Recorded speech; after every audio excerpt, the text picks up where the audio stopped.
안녕하세요. 치과의사 백윤재입니다.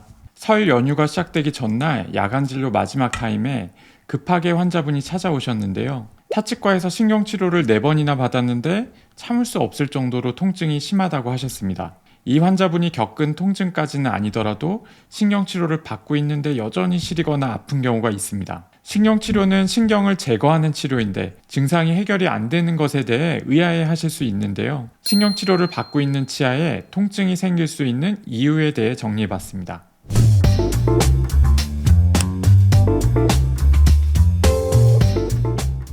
먼저 신경치료에 대해 오해를 풀고 가려고 합니다. 신경치료는 엄청 아프다고 생각하셔서 신경치료에 대해 공포를 갖고 있는 분들을 자주 만나게 됩니다. 물론 신경치료 할 때 많이 아픈 경우가 있습니다. 보통 신경에 염증이 생겨서 참기 힘든 통증 때문에 신경치료를 시작하는 분들에게 그런 일이 생길 수 있는데요. 마취를 확실히 해도 염증이 마취액이 작용하는 것을 방해하기 때문입니다. 일반적으로 하는 마취가 안 통한다면 치료 중간에 신경에 직접 마취를 하면 확실하게 통증 조절이 되는데 문제는 이 마취가 많이 아프다는 단점이 있어서 최후의 방법으로 사용하고 있습니다. 제가 너무 무서운 이야기만 한 것 같은데 나쁜 소문이 빨리 퍼진다는 말처럼 신경치료로 죽다 살아났다는 분들보다는 10분 중에 9분 이상은 걱정하실 만한 통증이 없다고 생각하셔도 됩니다. 신경치료를 해야 된다는 이야기를 듣고 이 영상을 보고 계신다면 미리 너무 걱정하지 않으셔도 될 것 같습니다.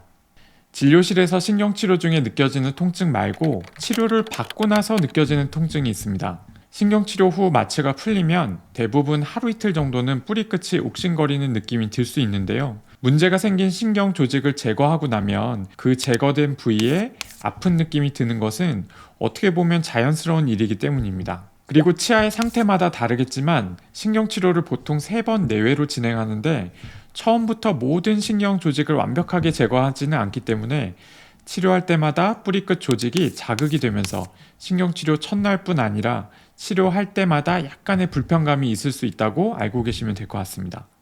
신경치료 전에는 증상이 거의 없었는데 신경치료 후에 오히려 주변 조직이 붓고 엄청 아파지는 경우가 가끔 있습니다.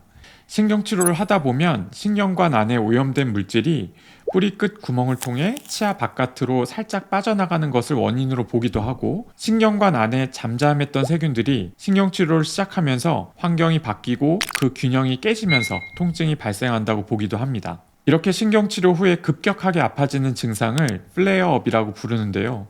주로 뿌리 끝에 염증이 잡혀있는 경우 그리고 재신경치료를 들어갔더니 신경관 안이 오염이 많이 되어 있는 경우에 발생하는 경향이 있습니다.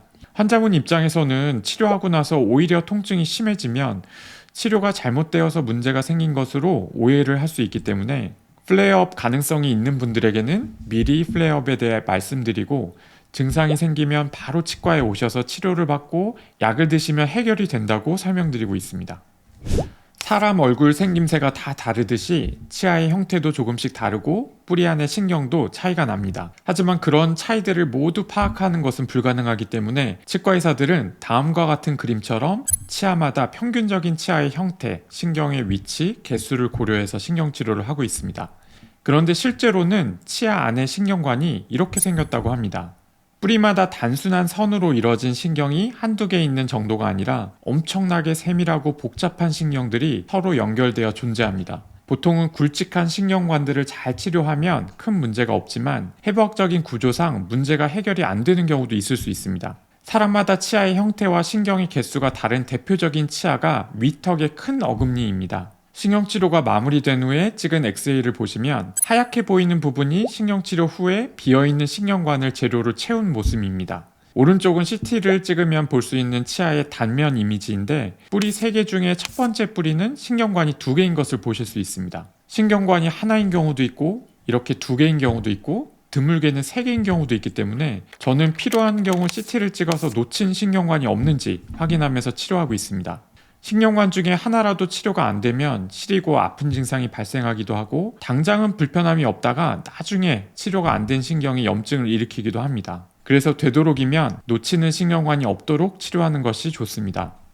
인트로에서 말씀드린 설 연휴 시작 직전에 오신 환자분도 치료가 안 된 찾기 힘든 위치에 있는 신경이 극심한 통증의 원인이었고 다행히도 신경관을 잘 찾아 치료해서 설 연휴를 무사히 보내셨다는 이야기를 들을 수 있었습니다. 신경치료가 아픈 이유에 대해 정리해봤는데요. 신경치료 자체는 모든 경우에 해당되는 것은 아니지만 대부분은 걱정하실 만큼 아프지 않다고 말씀드렸습니다. 그리고 신경치료를 받았는데 생긴 통증의 경우 첫 번째와 두 번째 원인은 치료가 진행되면서 대부분 해결이 되지만 세 번째가 원인이라면 해결하는 것이 까다로울 수 있습니다. 일반적인 방법으로 신경치료를 진행하기가 힘든 경우에는 대학병원에 있는 보존과나 치과 현미경을 보유하고 있는 보존과 전문의 선생님께 치료를 받도록 소개해드리는 경우도 있습니다. 그러나 큰 불편감이 없이 잘 마무리되는 경우가 훨씬 많기 때문에 거듭 말씀드리지만 신경치료를 해야 된다고 들으셨을 때 미리 너무 걱정하실 필요는 없을 것 같습니다. 오늘 내용은 여기까지입니다. 저는 치아를 신이 창조한 신비로운 작품이라고 생각하며 진료합니다. 다음에도 여러분의 작품 관리에 도움이 되는 의미 있는 내용으로 찾아오겠습니다. 감사합니다.